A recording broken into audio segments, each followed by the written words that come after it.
Boa noite a todos. Sou contador de histórias, estou aqui para ajudar vocês a dormirem. Então, antes de começarmos, se inscrevam no canal e curtam o vídeo. Eu adoraria saber de onde vocês são e a que horas estão assistindo. Deixem nos comentários. Quando estiverem prontos, fiquem à vontade e relaxem. A estrada parecia não ter fim, e o som constante da chuva batendo no para-brisa e o rugido do vento formavam uma sinfonia que, embora desconcertante, era familiar para mim. Eu não estava preocupado, nem no começo. Eu havia embarcado sozinho nesta jornada, buscando refúgio da minha própria mente e do mundo que continuava gerando ruídos ao redor de cada canto.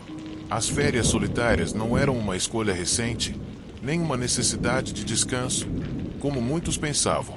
Foi uma fuga, uma desconexão necessária de uma vida que começou a me sufocar. Havia algo sobre os dias cinzentos e as tempestades que me ofereciam alívio, uma sensação de distância do caos que eu havia deixado para trás. Mesmo que o tempo não estivesse dos melhores para uma longa viagem, nem as condições fossem perfeitas para horas de condução, algo dentro de mim me pedia para continuar. A chuva se intensificou de repente, mas a decisão de seguir em frente já estava tomada. Eu não pensava no que estava deixando para trás ou no que me esperava. O carro era meu único companheiro, o único refúgio que me protegia da turbulência da minha mente. Por quilômetros, a paisagem parecia desaparecer em um vazio cinzento. Não havia sinais de vida, nenhuma pessoa, nenhuma casa, nenhum veículo, apenas árvores altas e grossas, e a linha infinita de asfalto se estendendo diante de mim. Então, o GPS me desviou para uma rota secundária, uma estrada empoeirada e solitária que eu nunca tinha visto antes. A estrada estreitou-se através das árvores e a visibilidade era quase nula, mas algo sobre o isolamento era reconfortante. O carro se movia com cautela, mas parecia ser a única coisa que se movia naquela paisagem inóspita. De uma forma inesperada, os faróis iluminaram uma placa que emergiu do nevoeiro. O sinal, desbotado pelo passar do tempo, indicava Hotel Lelo em letras que já não eram totalmente legíveis. Não parecia um destino promissor, mas a exaustão me venceu e eu não tive mais força para continuar procurando. Eu pensei que qualquer lugar poderia ser melhor que o vazio da estrada. Quando me aproximei da entrada do motel, um estranho desconforto começou a afetar minha mente. O lugar parecia esquecido pelo tempo, como se estivesse preso em uma era que não existia mais. As luzes cintilavam lá fora, como se estivessem lutando para continuar, e a chuva ainda estava batendo com força no telhado e nas janelas. O que mais me intrigou foi a ausência de qualquer outra presença. O estacionamento estava vazio, sem um único carro, o que, naquela hora da noite, não era apenas estranho, mas perturbador. Apesar do sentimento de desconforto que começava a invadir meu peito, eu precisava de abrigo. E lá estava ele. O interior do motel era ainda mais enervante. Um ar pesado e viciado preenchia o espaço. Os corredores eram estreitos, o tapete velho e gasto, e as luzes fluorescentes piscavam como se estivessem prestes a se apagar a qualquer momento. O silêncio era absoluto, exceto pelo eco dos meus passos ressoando pelo corredor. A recepção estava vazia. Mas, antes que eu pudesse pensar muito, um homem de aparência cansada parecia surgir do nada. Seu rosto longo e pálido não demonstrava sinal de surpresa com minha chegada. Silenciosamente, ele me entregou a chave e apontou para uma sala no segundo andar. Sem dizer uma palavra, ele desapareceu novamente atrás da porta do escritório. Algo sobre sua atitude me perturbou, mas eu disse a mim mesmo que não havia motivo para hesitar. O quarto para o qual fui designado estava tão dilapidado quanto o resto do motel. Embora limpo, a umidade era palpável e o ar estava grosso, como se nunca tivesse sido ventilado. O estrondo constante da tempestade lá fora adicionou uma camada de tensão à atmosfera. E, embora a cama estivesse lá esperando, eu não conseguia me livrar da sensação desconfortável. Decidi que a melhor coisa a fazer seria relaxar, tomar um banho para limpar minha mente da estrada, do cansaço e de tudo o que eu trazia comigo. No entanto, enquanto eu estava sob a água quente, algo quebrou o silêncio. Um som baixo e rítmico, como batidas surdas. No começo, ignorei. pensando que era a chuva batendo em alguma parte do edifício, mas a batida se repetiu, e algo dentro de mim me disse que não era o vento. Eu me apressei saindo do chuveiro, enrolando uma toalha ao meu redor e me dirigindo para o quarto. O som vinha da parede que eu compartilhava com o quarto ao lado, batidas em intervalos regulares, como se alguém estivesse contando, marcando o tempo. A sensação de que algo não estava certo veio sobre mim. Meu corpo estava reagindo antes da minha mente. E, embora eu não tivesse razão para temer, senti uma ansiedade crescente. Decidi me aproximar da porta do quarto ao lado, mesmo que meu instinto gritasse para eu não fazer isso. A batida parou de repente quando coloquei minha mão na maçaneta da porta. Um silêncio mortal se seguiu, um silêncio que parecia muito pesado. Minha respiração acelerou enquanto eu pensava sobre o que estava acontecendo. Algo estava me dizendo que eu deveria voltar, mas havia outra coisa me empurrando para frente. Com um nó no meu estômago, voltei para o meu quarto. Mas, no exato momento em que fiz isso, um quase inaudível sussurro chegou aos meus ouvidos vindo do mesmo quarto. Algo não estava certo, e a pressão no meu peito aumentou. O medo me envolveu, mas a tempestade não me deixou fugir. Horas se passaram, ou talvez tenham sido apenas alguns minutos. Eu não sabia. As batidas voltaram, mais altas, mais próximas. Decidi que não poderia ficar mais. Não importava o que estivesse acontecendo, algo dentro de mim me dizia que eu tinha que ir embora. Mas as portas do hotel, as paredes, tudo parecia me prender. Finalmente, meus pés se moveram por conta própria. Novamente, me dirigi para a porta vizinha. Mas, desta vez, ao colocar a mão na maçaneta, descobri que a porta estava aberta. Eu entrei no quarto sem graça, meu coração na garganta. O que encontrei lá dentro foi ainda mais perturbador. O quarto, assim como o meu, estava dilapidado e vazio. Mas havia algo ali, algo que eu não consegui identificar. Não vi isso de imediato, até que algo na mesa chamou minha atenção. Um caderno antigo com páginas amareladas e gastas. Ao abri-lo, minhas mãos tremiam quando li as primeiras palavras na página. Eles estão assistindo. Eu acelerei a leitura, virando as páginas, esperando encontrar algo que explicasse o crescente sentimento de pavor. O que encontrei foram mais palavras desconexas, mais nomes, mais datas. As mesmas datas, os mesmos nomes apareciam repetidamente. E, de repente, eu entendi. O motel, o lugar, tudo estava conectado a algo muito mais sombrio. Algo que se repetia ao longo do tempo. Era um ciclo sem fim, um lugar onde as vítimas, uma após a outra, ficavam presas em uma rotina macabra sem escapatória. O caderno não era apenas um diário. Era um mapa das vítimas, das pessoas que, como eu, haviam chegado àquele lugar e desaparecido. A conexão era evidente. O hotel, os quartos, as paredes, tudo estava impregnado de uma energia que eu não compreendia, mas que senti nas partes mais profundas do meu ser. As batidas, o sussurro, tudo fazia sentido agora. Eu estava no meio de um padrão que nunca teria fim. Naquele momento, o silêncio foi quebrado. Batidas rápidas e desesperadas vieram do meu quarto. Alguém queria entrar. Meu corpo congelou. O medo me paralisou. E, embora o caderno ainda estivesse em minhas mãos, as respostas não chegaram. A porta para a sala abriu lentamente, mas o que aconteceu em seguida desapareceu em um turbilhão de sombras e gritos. Quando acordei, já era dia e a tempestade tinha cessado. Nunca mais vi o Hotel Lelo, nem as pessoas que pareciam ter ficado presas lá. Mas o que me aterroriza, mais do que o que aconteceu naquele quarto, é a sensação incômoda de que algo está me seguindo. Algo que nunca me deixou ir. Talvez a verdadeira questão não seja se fui uma vítima, mas se ainda estou preso em um ciclo que nunca poderei quebrar. Há lugares neste mundo que não podemos compreender. Momentos no tempo que marcam nossa existência de maneiras que nunca imaginamos. E, às vezes, as respostas que buscamos nos levam mais longe do que pensamos. Até certo ponto onde não somos mais quem éramos, mas parte de algo muito maior e muito mais assustador.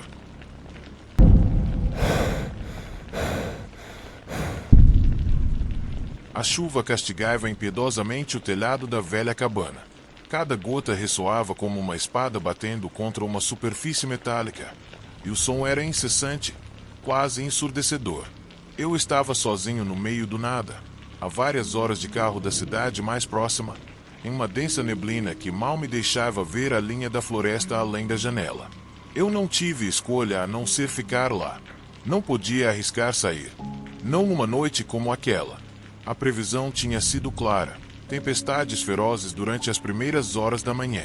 Meu nome é David e eu tenho trabalhado como guarda florestal reserva há alguns anos. Eu frequentemente passava semanas nesta área solitária, apenas com a companhia de animais e da natureza para me manter ocupado. A vida aqui é tranquila, mas solitária. Eu aprendi a apreciar o silêncio da floresta, a calma que o isolamento traz. Isso me permitiu refletir, concentrar-me no trabalho, acima de tudo, desligar-me da agitação do mundo exterior. Mas naquela noite, a solidão havia se transformado em algo mais pesado, algo mais sinistro, como se o silêncio que sempre foi meu aliado tivesse se voltado contra mim. A tempestade estava sacudindo a cabana com uma violência inesperada.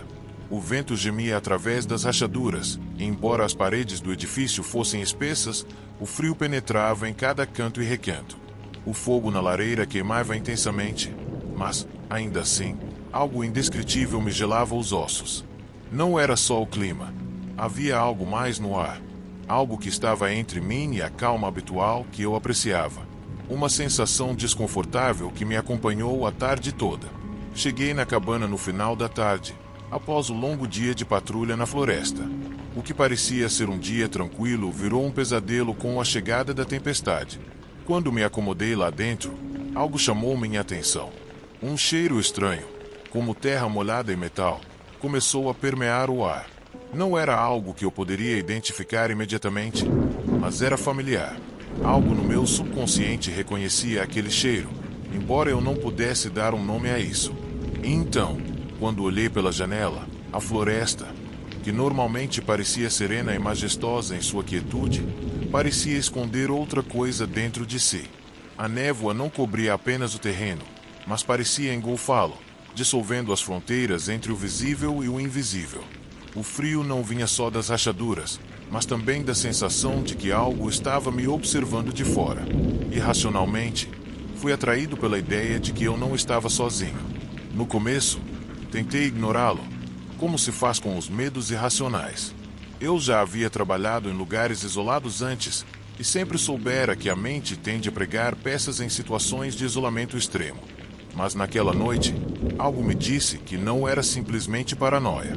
Havia algo ali, escondido na escuridão além da névoa. Eu não consegui mais ignorar. Decidi dar uma volta para clarear minha mente. Peguei meu casaco, certifiquei-me de que a lanterna estava carregada e abri a porta. Assim que o fiz, a tempestade me atingiu em cheio. O vento me tirou o fôlego, e a chuva, fria e cortante, instantaneamente me encharcou.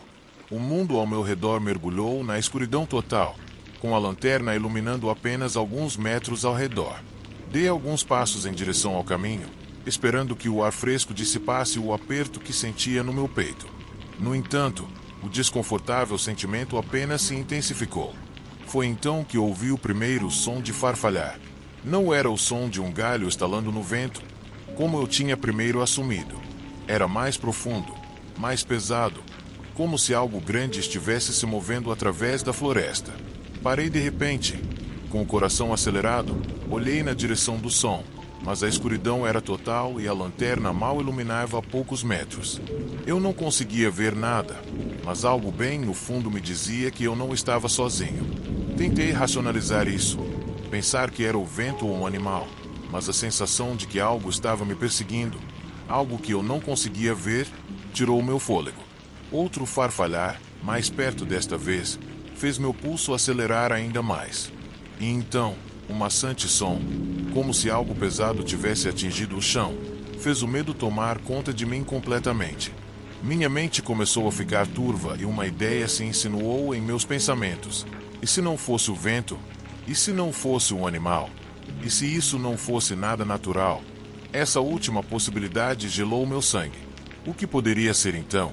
Minha lógica me disse que eu deveria voltar para a cabana, mas minha curiosidade, ou talvez meu medo, me fez dar um passo mais perto da borda da floresta. Eu não conseguia me livrar da sensação de que algo ou alguém estava muito próximo. A pressão no ar estava ficando cada vez mais insuportável. De repente, um lampejo de luz.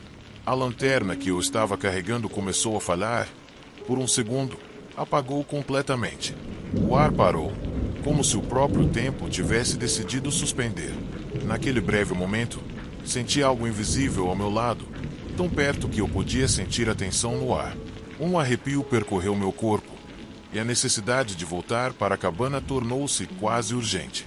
Me virei, andando rapidamente, e o som dos meus próprios passos se tornou um eco distante no covil da tempestade. Cada farfalhar dos galhos me fazia sentir que algo estava me seguindo. Quando finalmente cheguei à porta e a fechei bem, senti um breve alívio, como se a barreira de madeira oferecesse uma proteção que eu sabia, lá no fundo, não era real.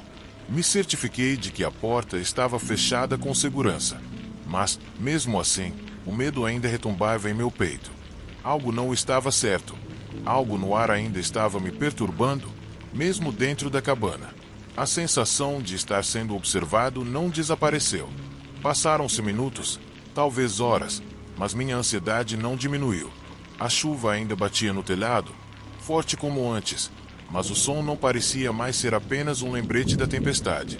Era como se cada gota fosse uma pegada, marcando a passagem do tempo, como se eu estivesse preso em um ciclo do qual não conseguia escapar.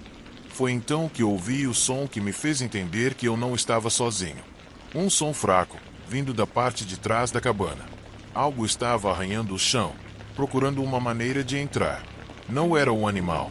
Não poderia ser. A porta dos fundos estava trancada. Eu sabia que o pânico começou a me tomar. Minha respiração se tornou ofegante e minhas mãos estavam suadas, apesar do frio. A sensação de que alguém estava lá fora, fora da minha vista, era tão palpável que eu me sentia completamente desamparado. O eco da chuva no telhado misturado com os sons daquela presença invisível fez o medo se voltar para o desespero. O que aquela coisa queria? Por que estava me perseguindo? O que estava me observando na escuridão? Me aproximei da mesa onde a lanterna piscava novamente. Quando a luz acendeu completamente, iluminou um canto da cabana. Em frente à janela, havia alguma coisa, um rastro de lama molhada, como se alguém tivesse estado lá naquele momento, me observando pela janela. Mas a janela estava fechada e o chão estava coberto por tábuas grossas que não permitiam que qualquer coisa, muito menos qualquer pessoa, passasse através delas. Um arrepio percorreu meu corpo. Agora eu entendia que não era só o vento ou a tempestade. Alguém havia estado lá o tempo todo e agora estava mexendo com minha mente. A cabana não era meu abrigo. Era uma armadilha. E eu tinha caído nela sem perceber. Às vezes, o verdadeiro terror não está nos monstros ou nas sombras, mas no que deixamos para trás. Nos rastros que inconscientemente deixamos ao longo da vida. Pensamos que estamos seguros e protegidos em nosso abrigo. Mas a verdade é que sempre existe algo à espreita. Algo que não conseguimos ver, mas que está sempre lá. A tempestade não é apenas um fenômeno natural. É um reflexo da tempestade interior que todos nós carregamos. Tão profundo e inexplicável é o medo que se esconde dentro de nós. Achamos que estamos seguros. Mas a verdade é que, a qualquer momento, podemos nos tornar objeto de uma caça. E é aí que o verdadeiro terror começa.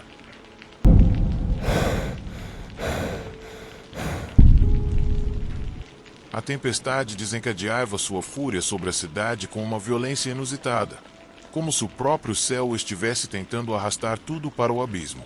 A chuva batia forte e furiosamente nas janelas do carro, e o som era tão ensurdecedor que parecia que a própria estrada ia se desintegrar sob a pressão do aguaceiro. Mas, apesar do caos lá fora, Orlando Bermudes continuava se movendo. Ele estava muito perto do destino que lhe fora determinado, e não pretendia parar. Ainda não. A mensagem tinha sido clara. Aquele convite, com seu caráter enigmático, chamou sua atenção desde o momento em que o leu. Para os escolhidos apenas, dizia, convidando-o para um evento privado, um leilão de arte raramente acessível aos olhos de um colecionador comum. E, embora algo dentro dele sussurrasse que deveria ignorá-lo, que poderia ser uma armadilha, ou pior, um chamado ao desconhecido. Orlando não conseguiu resistir. Ele sabia que precisava ir, que aquela oportunidade não podia escapar por entre seus dedos. Afinal, não se tratava apenas de adicionar uma nova peça à sua coleção. Aquilo era algo mais profundo, algo que ele não compreendia, mas que o atraía de forma inquietante. Orlando era, como dizia seu cartão de visitas, um colecionador de arte. Mas sua relação com as obras que adquiria ia além da simples admiração estética. Para ele, cada pintura, cada escultura continha algo escondido, algo que não era visível a olho nu. O que outros viam como simples vestígios de tinta ou mármore, ele interpretava como histórias de vidas passadas, sombras escondidas entre as cores, segredos guardados por aqueles que possuíram aquelas peças antes dele.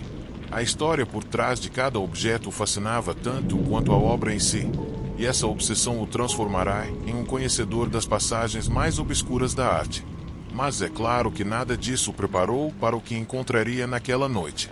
A galeria ficava em um canto da cidade, numa rua que parecia desaparecer na neblina.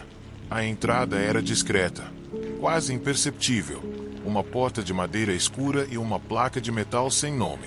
Nem mesmo o som da tempestade parecia alcançá-la, como se o edifício estivesse isolado de tudo o que acontecia no mundo exterior. Orlando saiu do carro com o coração disparado. O ar frio, misturado à umidade da chuva, penetrou instantaneamente por seus poros.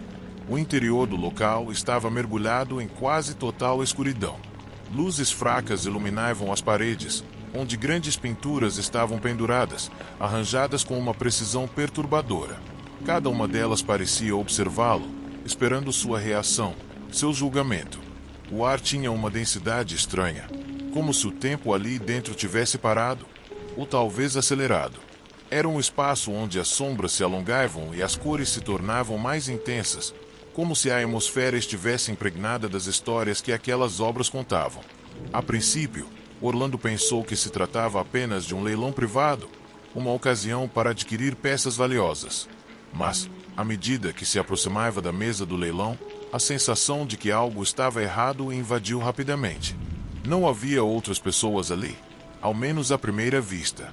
O leiloeiro não estava presente, e a sala parecia vazia de vida humana. Contudo, algo, ou alguém, parecia estar à espreita nas sombras.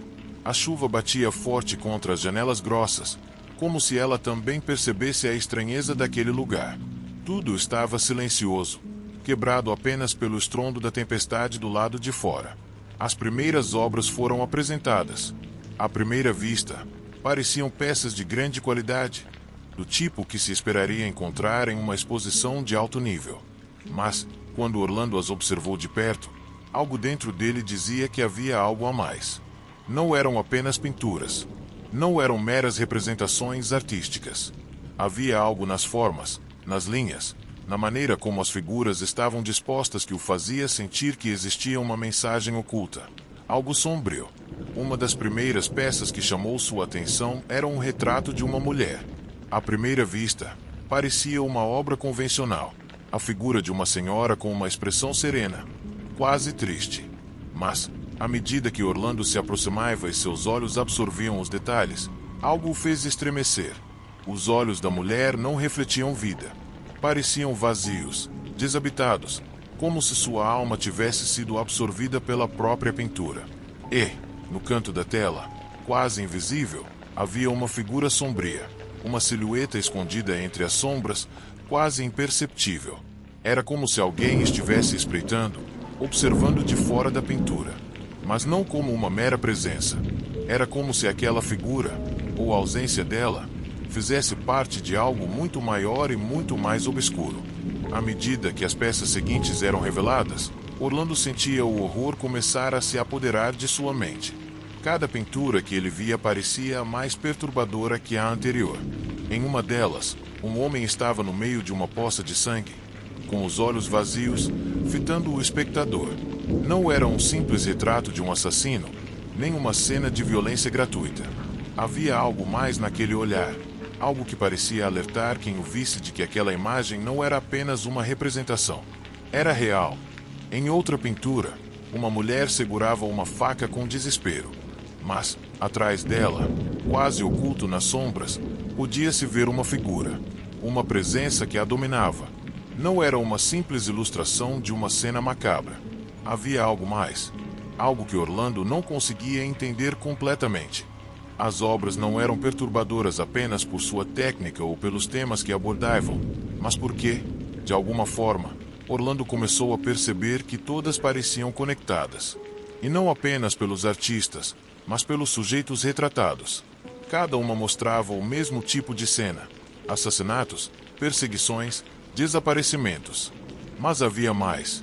Cada vítima, cada figura parecia estar ligada de algum modo às anteriores. Uma escuridão seguia um padrão que ele não podia mais ignorar. Foi então que uma das maiores pinturas o capturou por completo.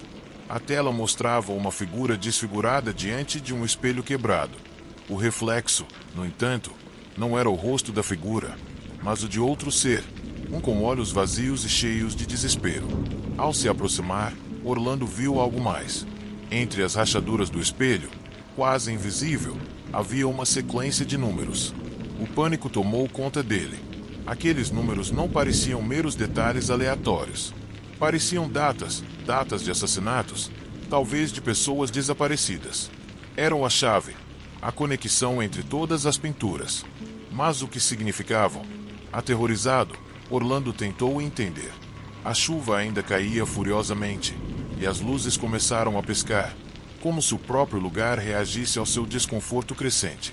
Naquele instante, a porta da galeria se fechou com força. O som foi estrondoso, como o fechamento de um sarcófago. A sensação de claustrofobia e o terror irracional, aquele que só as sombras podem provocar, começaram a dominá-lo. A realidade ao seu redor ficou turva. Ele já não sabia se estava dentro de uma galeria de arte ou preso no mesmo labirinto de desespero que as pinturas retratavam. As obras, que antes pareciam estáticas, começaram a ganhar vida. As sombras nelas se moviam, como se as figuras presas naquelas telas quisessem saltar sobre ele, reclamá-lo, arrastá-lo para o seu destino. As datas, os números, as conexões entre as pinturas já não eram meros detalhes. Eram avisos, e ele havia sido o escolhido para compreendê-los. Orlando Bermudes não podia mais sair da galeria. A tempestade ainda rugia lá fora, mas nada disso importava.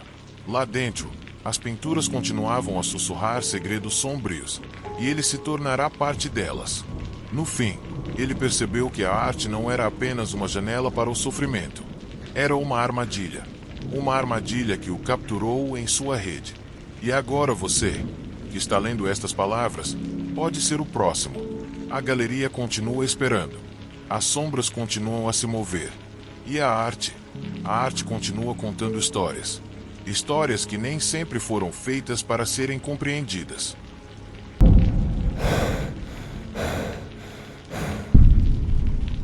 Ele estava trabalhando havia anos como pacificador de conflitos, como costumavam chamá-lo. Não era uma posição oficial, nem um cargo com título ou reconhecimento, mas era o trabalho que eu havia aprendido a conhecer. De alguma forma, me tornará algo próximo de um especialista. Minha tarefa era intervir em situações em que as tensões humanas atingiam o auge, antes que a violência eclodisse. Sempre tentei lidar com as situações discretamente, sem deixar rastros. Eu não era um homem de palavras ou de confrontos desnecessários. Meu trabalho consistia em devolver tudo à normalidade, sem que ninguém percebesse que algo havia acontecido. Na maioria das vezes, o trabalho era simples. Um problema entre duas partes que poderia ser resolvido com algumas reuniões, uma conversa moderada e a promessa de que todos se acalmariam. Mas havia algo que aprendi ao longo dos anos. Os conflitos nem sempre são tão simples. Muitas vezes, as raízes da agitação se afundam nos cantos mais escuros das pessoas, naquilo que elas silenciam, no que não se vê. E não são apenas as palavras que fazem uma situação sair do controle. No dia 13 de outubro de 2004, porém, havia algo diferente no ar. Uma ligação que eu não esperava, uma tarefa que não poderia recusar, levou-me a uma aldeia remota, perdida em algum canto esquecido da geografia nacional. A chuva já começava a bater no para-brisa quando cheguei. Uma batida incessante e rítmica que parecia marcar o compasso do que estava por vir. Desde o primeiro momento, a atmosfera estava densa, carregada de presságios e escuridão. As árvores balançavam como se compartilhassem a mesma tensão no ar, e as casas ao longo da rua principal pareciam prestes a desabar sob a pressão da tempestade. Havia algo naquele lugar que eu não conseguia identificar. Algo nos olhares esquivos dos poucos que ainda se aventuravam pelas ruas. Não era medo, ao menos não um medo visível. Era mais como um sussurro surdo que percorria as paredes de cada edifício, um murmúrio que se intensificava cada vez que a tempestade chicoteava com mais força. Ao fundo, podia-se ouvir o som do trovão, mas também o som da incerteza, como um eco distante que ninguém ousava nomear. O homem que controlava a cidade, que se autodenominava o regente, não era conhecido pelo rosto, mas pelo poder. Ninguém sabia seu nome verdadeiro, nem queria saber. Sabiam apenas que, se não lhe dessem o que ele queria, seus dias se tornariam efêmeros, fugazes como um piscar de olhos. A propriedade era seu principal objetivo. Quem não entregava o que possuía simplesmente desaparecia. Mas esses não eram desaparecimentos comuns. Não eram pessoas que sumiam sem deixar vestígios. Era muito pior. Os desaparecimentos eram públicos, testemunhados por todos, com um toque de terror impregnado no ar e gravado na mente dos que permaneciam. A cidade havia se tornado um playground para o regente, um homem que buscava não apenas o poder, mas uma supremacia tão profunda que desejava apagar toda a esperança, toda a resistência. Minha tarefa era simples, ao menos na superfície: negociar, tentar dissipar as tensões, fazer ambos os lados sentarem à mesa e chegarem a um acordo. O problema era que um dos lados não estava interessado em negociar. O regente não queria concessões. Ele queria tudo sob seu controle. E, aparentemente, já havia começado a implementar seu método.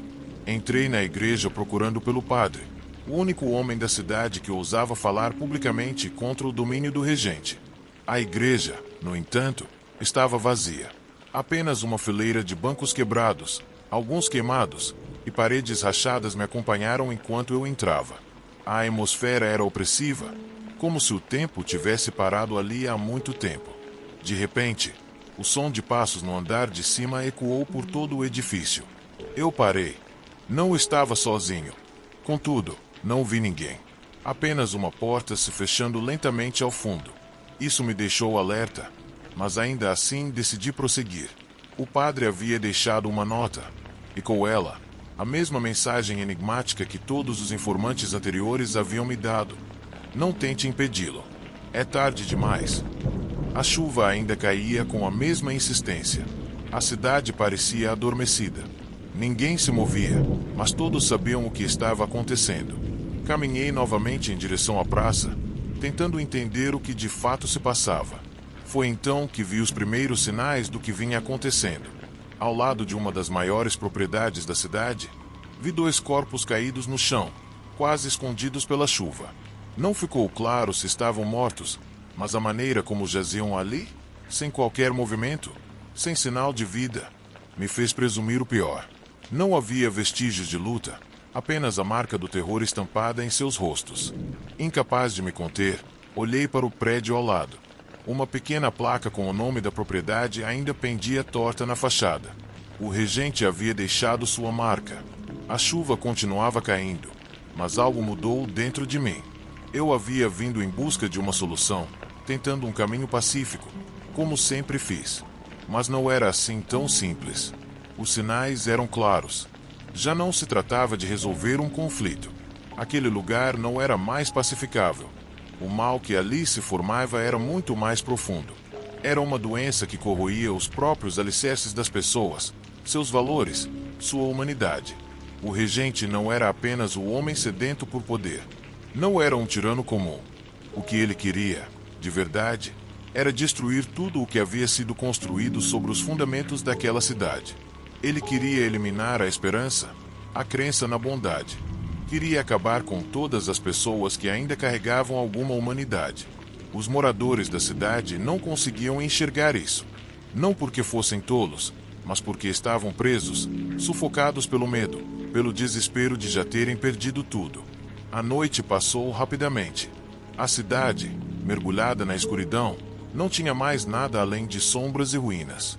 As casas vazias, os edifícios dilapidados, tudo parecia fazer parte de um cenário macabro, onde a vida não era mais do que um rastro apagado pela chuva. A violência, que começou como um simples conflito de poder, havia se tornado um jogo psicológico, uma guerra de desgaste, onde os vencedores não eram os que possuíam mais armas, mas os que conseguiam quebrar as almas dos outros. Na minha busca por respostas, entrei em uma das casas mais intactas, uma que parecia ter sido esquecida pela mão destrutiva do regente. No fundo, sobre uma mesa de madeira desgastada, algo brilhava. Era um antigo relógio de ouro, de uma marca que reconheci como pertencente ao padre.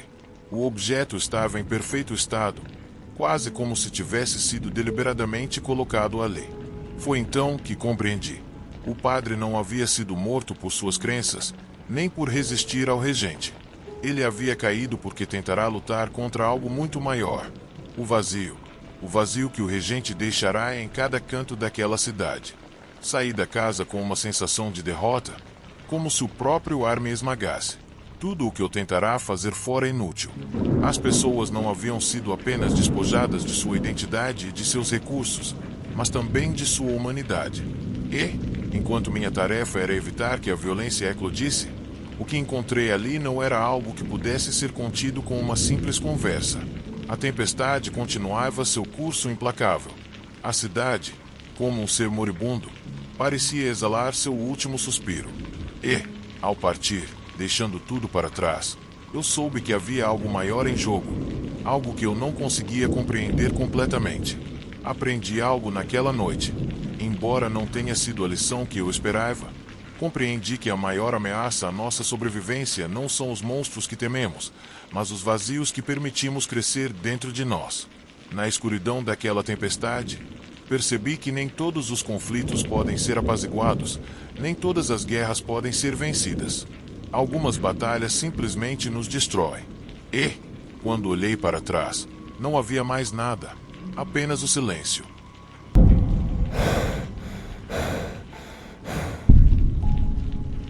A tempestade naquela noite era como um rugido constante. Um rugido que parecia querer engolir tudo.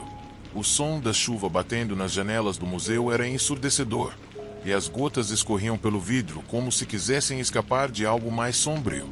Meu nome é Ferman Gonzalez e sou curador de um pequeno museu quase esquecido pela cidade. Este lugar existe há mais de um século, mas poucas pessoas sabem de sua existência ou, se sabem, não ousam se aproximar. Para mim, porém, era um refúgio. O único refúgio que restava. Naquela noite, como tantas outras, fiquei depois do horário de fechamento. Era um hábito meu verificar as peças antigas, as coleções menos conhecidas, principalmente em noites como aquela, quando a tempestade fazia a cidade parecer um lugar distante e isolado. Eu me sentia seguro naquele prédio, em meio às paredes frias e corredores escuros, cercado por objetos de valor histórico e cultural. Mas aquela tempestade mudou tudo. Tudo começou quando decidi descer ao porão.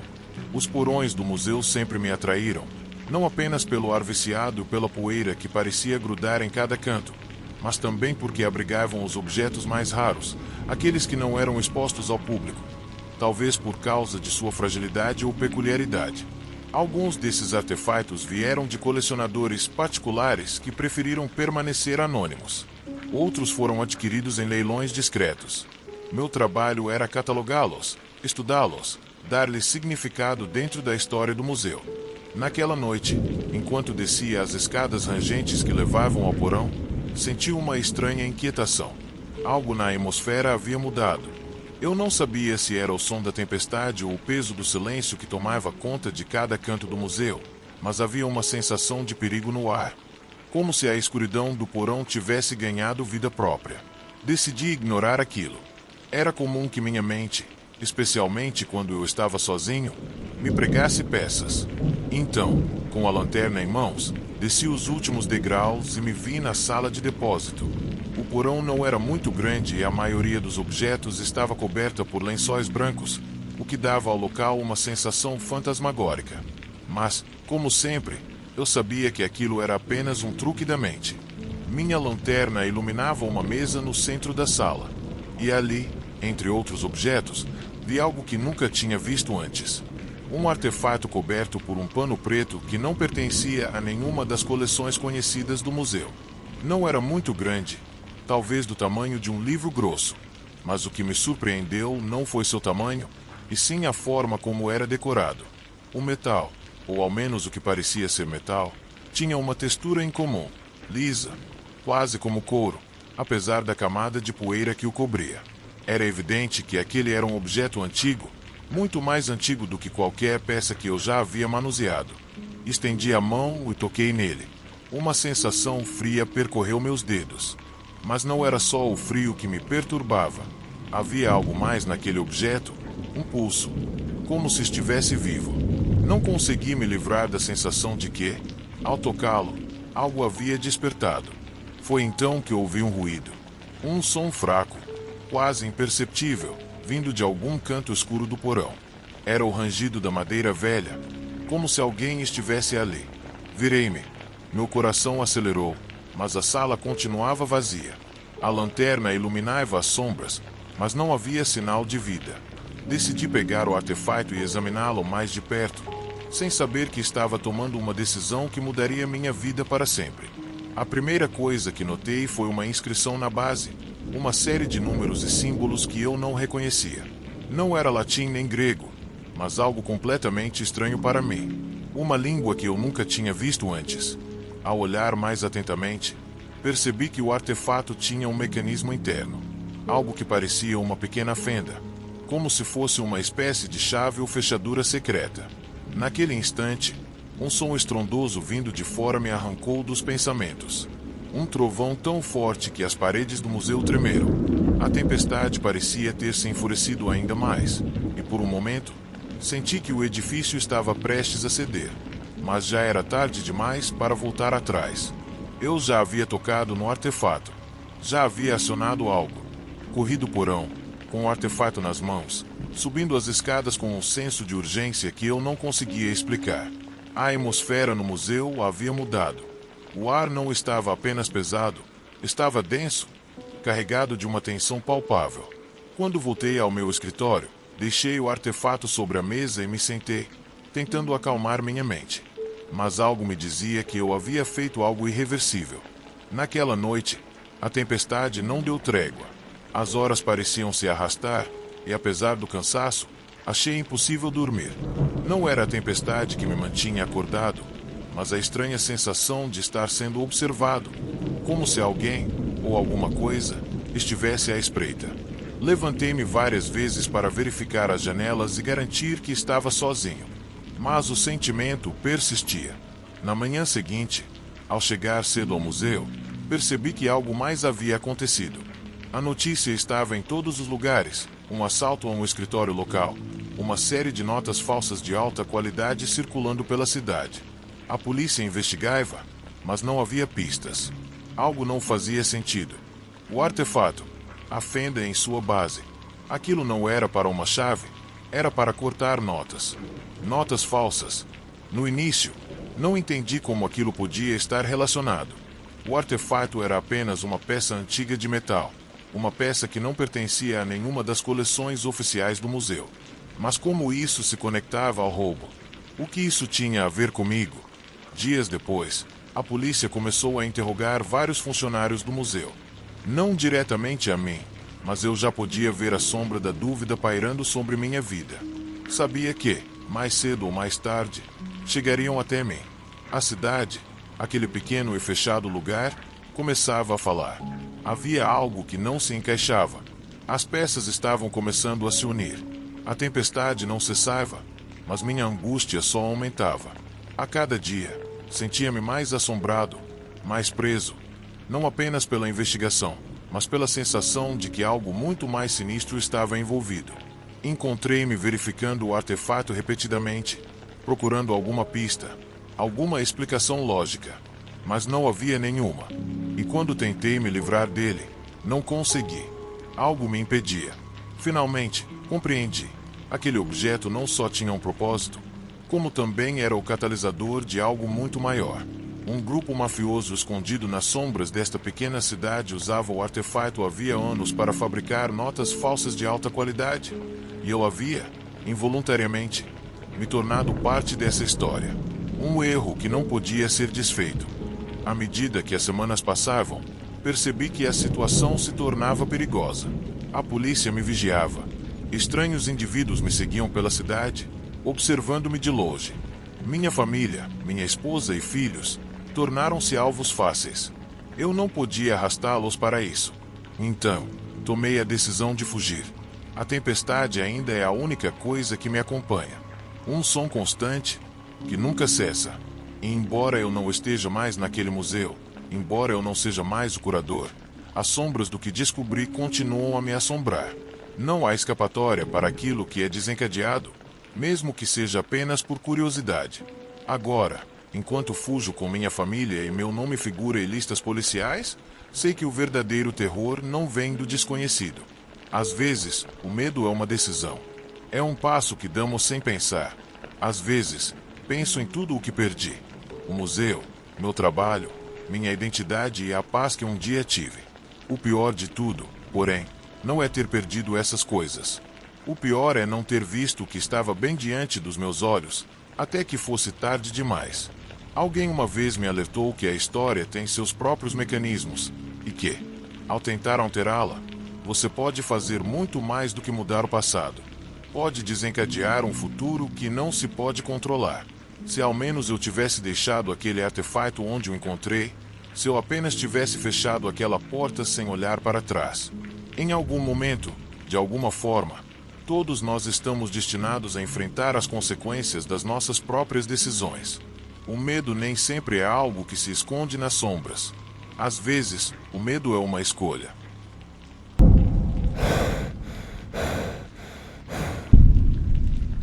Eu sou Luiz Gumo, motorista de ambulância. Não é um trabalho para qualquer um. Não porque seja perigoso, mas porque você nunca sabe o que vai encontrar. Nunca sabe o que pode acontecer em uma noite, nem o quão perto está da linha que separa a vida da morte. Meus turnos são sempre à noite, e passo longas horas nas sombras da cidade, percorrendo ruas desertas, resgatando feridos, aguardando a próxima chamada. Não é um trabalho fácil, nem mesmo por uma semana. Aqueles de nós que o fazem porque não têm outra escolha. Porque é o que sabemos fazer. Mas naquela noite, tudo mudou. Era uma noite comum, até que o céu começou a escurecer de maneira incomum.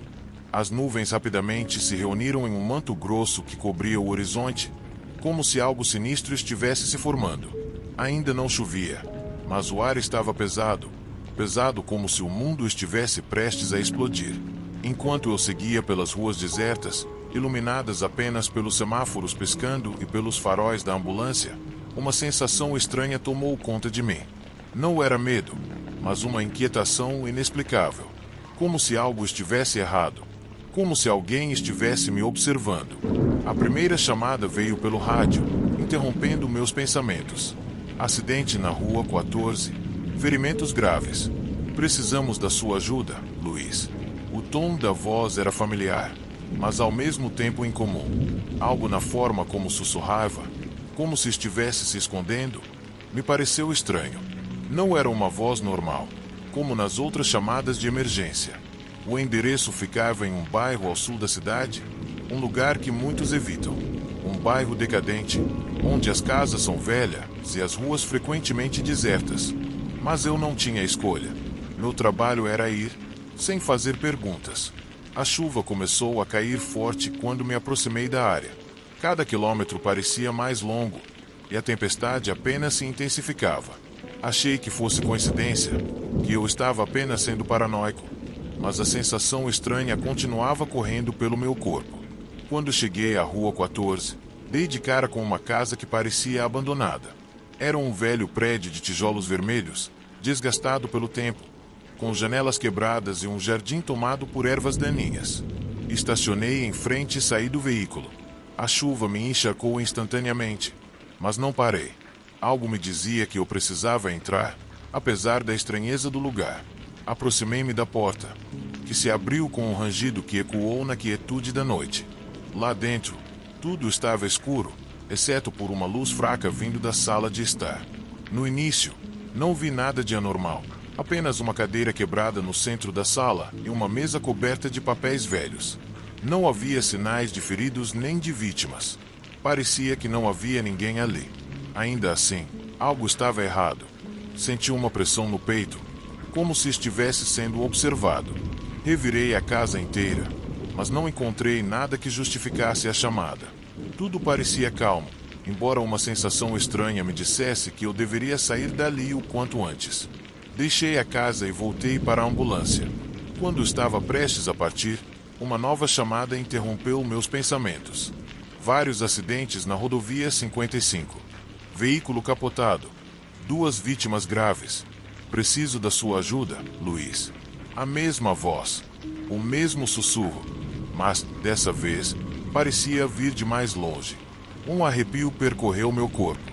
A direção me pareceu estranha, mas eu não podia questionar.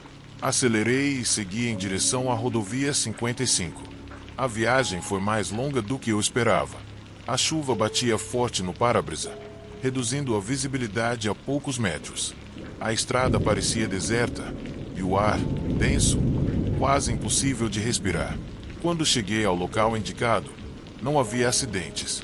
Nenhum veículo capotado, nenhum sinal de vítimas. Apenas uma estrada deserta, com um campo aberto ao lado. Olhei para o GPS, que ainda indicava o mesmo local, mas algo dentro de mim dizia que nada daquilo fazia sentido. Decidi permanecer ali por alguns minutos. O rádio estava silencioso, e o som constante da chuva parecia ficar cada vez mais pesado. Foi então que percebi algo à distância, uma figura. Lá longe, na borda do campo, havia algo se movendo. No começo, pensei que fosse minha imaginação, mas, ao olhar mais de perto, vi que não era uma árvore ou uma sombra ao vento. Era uma figura humana, imóvel, observando. Sem pensar muito, decidi me aproximar. Acelerei em direção ao campo. Quanto mais perto eu chegava, mais nítida a figura se tornava. Mas, quando alcancei o ponto onde a tinha visto, ela já havia desaparecido. O campo estava vazio. Não havia ninguém ali. A sensação de medo apertou meu peito. Consultei o GPS mais uma vez. Ainda marcava o mesmo ponto. Um suor frio começou a brotar nas minhas costas. Algo não estava certo. Eu sentia que alguém, ou algo, estava me guiando, mas eu não sabia o que. Decidi ir embora. Mas, nesse instante, meu telefone vibrou. Era outra mensagem de emergência. Apartamento 17B. Pessoas presas. Preciso que você responda rapidamente. Algo dentro de mim dizia que eu precisava ir até lá. Apesar do medo que começava a tomar conta de mim, liguei o motor e dirigi até o bairro indicado, um lugar ainda mais isolado e escuro. Cheguei ao prédio. Como na casa anterior, tudo parecia estranho. O saguão estava vazio, sem vida. O ar, pesado, como se algo tivesse acontecido ali. Mas eu não conseguia identificar o que. Subi as escadas até o 17º andar. A porta do apartamento 17B estava entreaberta. Eu não sabia o que esperar, mas o mau pressentimento se transformou em necessidade de saber o que estava acontecendo. Entrei. O que vi lá dentro gelou meu sangue. Não havia pessoas presas, nem feridos. Apenas uma série de fotografias espalhadas pelo chão. Imagens de lugares escuros e desolados, tiradas na mesma cidade onde vivia a vida inteira. Em cada uma delas, havia uma figura pairando nas sombras, observando, mas nunca claramente visível. A sensação de estar sendo observado se intensificou. Quem tinha tirado aquelas fotos? Por que eu me sentia tão inquieto? Por que parecia que aquelas imagens estavam olhando para mim? De repente, um baque ecoou de dentro de um dos quartos. Meu coração parou por um momento. Aproximei-me da porta, com a respiração irregular. Quando estava prestes a abri-la, o rádio da ambulância chiou e depois ficou completamente mudo. O silêncio era absoluto. Só o som da tempestade lá fora podia ser ouvido. Tremendo, empurrei a porta e entrei. Lá dentro, não havia ninguém. mas no chão havia vários sacos plásticos. Aproximei-me, com o coração disparado. Quando vi o que havia dentro, senti tudo desmoronar ao meu redor. Restos humanos, fragmentos de corpos. Mas o mais perturbador era que cada saco tinha meu nome escrito com sangue. Meu estômago se revirou. As fotos, as ligações, a tempestade, tudo começava a se encaixar. As vítimas, os endereços, o sussurro no rádio. Eu não estava lá para ajudar. Eu era o alvo. O medo virou pavor quando senti uma presença atrás de mim. Algo se moveu nas sombras. Antes que eu pudesse reagir, algo invisível envolveu meu pescoço, como se mãos invisíveis estivessem me sufocando. Eu não conseguia respirar. Não conseguia me mover.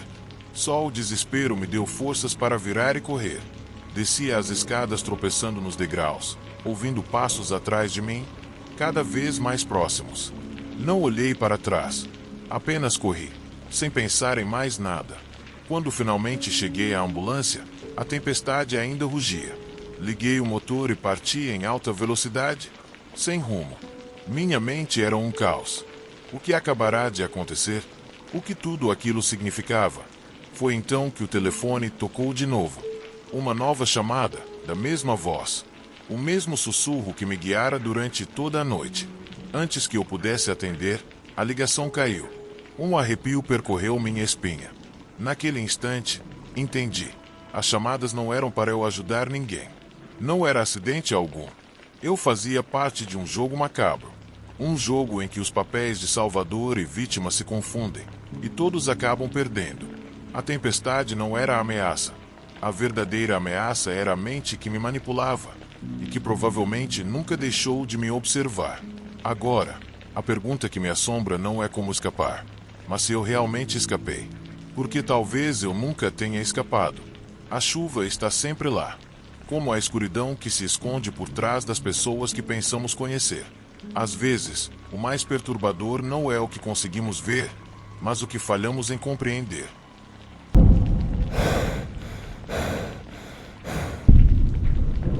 A chuva caía furiosamente no teto da ambulância, criando uma sinfonia caótica que parecia tentar engolir tudo em seu caminho. O estrondo do trovão se misturava ao rugido da água e ao som constante do motor, como se a própria tempestade estivesse lutando para romper a cápsula metálica na qual estávamos presos. A escuridão da noite, reforçada pela tempestade, tomava conta da paisagem, criando uma sensação de vazio ainda mais opressiva. Não era um bom dia. Não tinha sido um bom dia desde que recebi o aviso.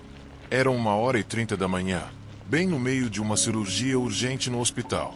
Meu telefone tocou. Com o rosto suado e o corpo exausto pelo esforço, atendi a chamada sem pensar.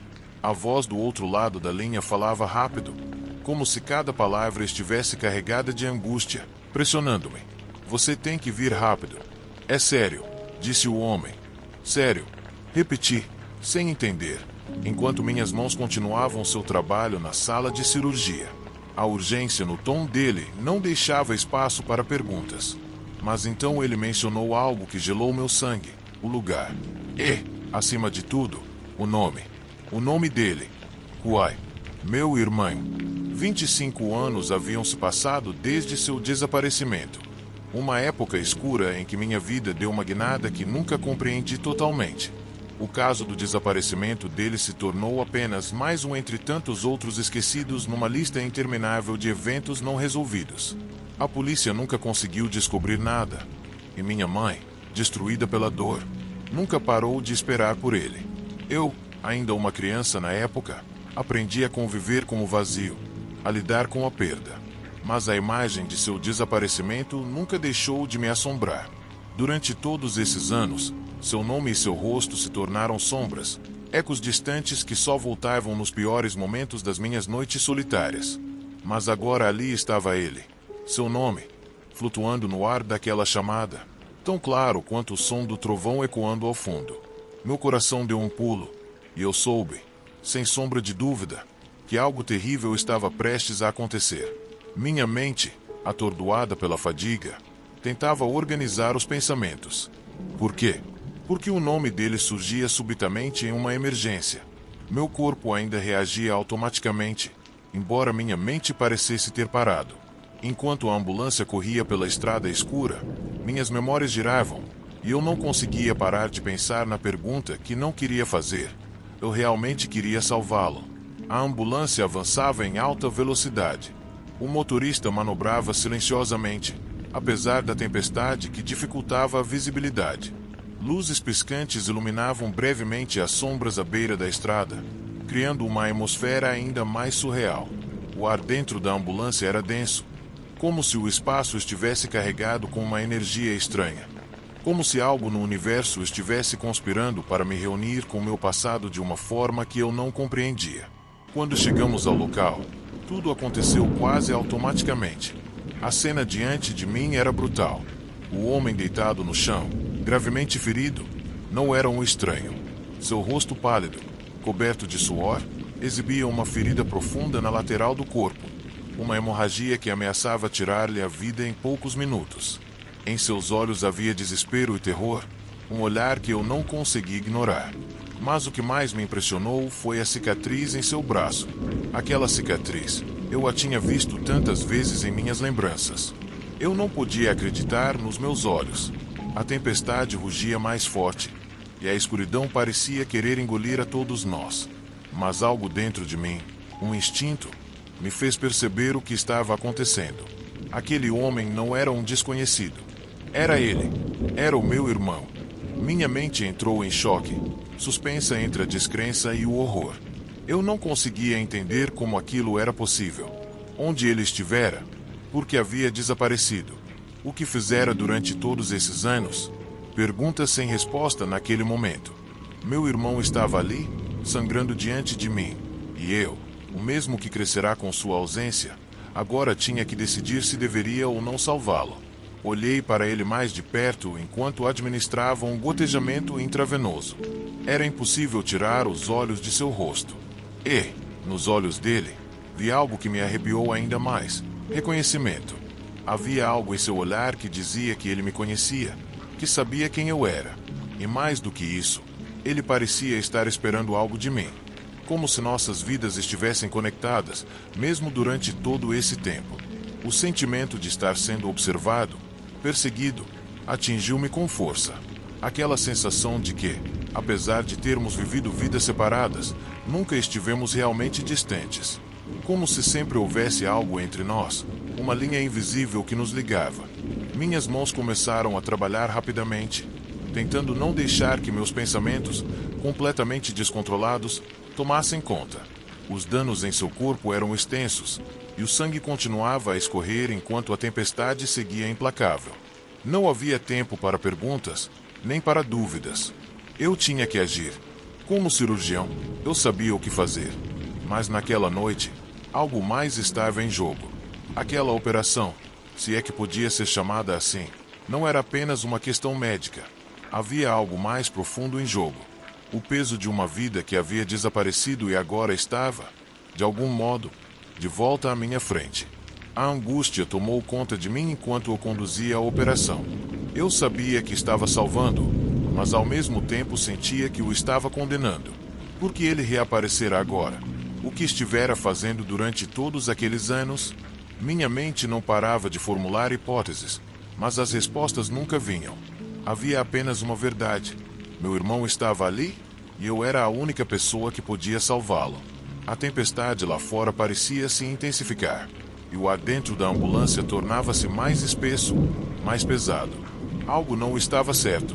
Não apenas pela urgência da situação, mas porque eu sentia que havia algo mais em jogo, algo que eu não conseguia compreender. Finalmente, terminei a operação. Não pude deixar de soltar um suspiro profundo, como se tivesse me livrado de um peso que eu nem entendia completamente. Eu o havia salvado, sim, mas algo dentro de mim estava se remexendo. O que aconteceria depois? Como eu deveria lidar com a presença do meu irmão em minha vida agora?